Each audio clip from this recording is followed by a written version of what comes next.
Chapter 14.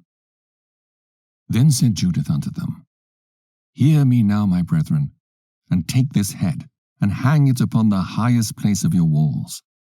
And so soon as the morning shall appear, and the sun shall come forth upon the earth, take ye every one his weapons, and go forth, every valiant man out of the city. And set ye a captain over them, as though ye would go down into the field toward the watch of the Assyrians. But go not down. Then they shall take their armor, and shall go into their camp, and raise up the captains of the army of Assur, and shall run to the tent of Holofernes, but shall not find him. Then fear shall fall upon them, and they shall flee before your face. So ye, and all that inhabit the coast of Israel, shall pursue them, and overthrow them as they go.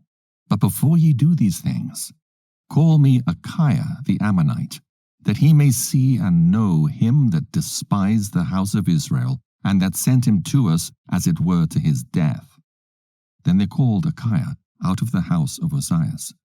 And when he was come, and saw the head of Holofernes in a man's hand in the assembly of the people, he fell down on his face, and his spirit failed.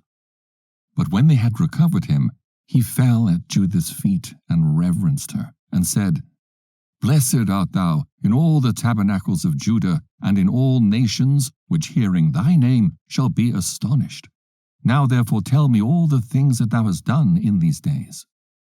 Then Judith declared unto him in the midst of the people all that she had done from the day she went forth until that hour she spake unto them. And when she had left off speaking, the people shouted with a loud voice, and made a joyful noise in their city.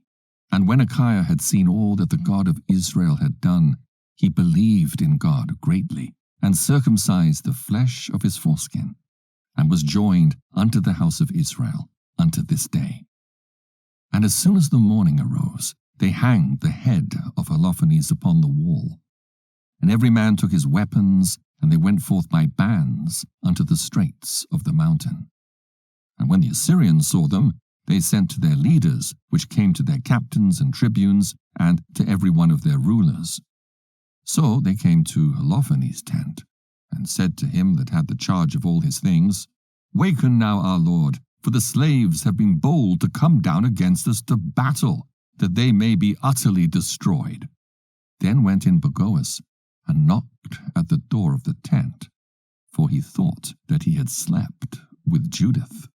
But because none answered, he opened it, and went into the bedchamber, and found him cast upon the floor, dead, and his head was taken from him.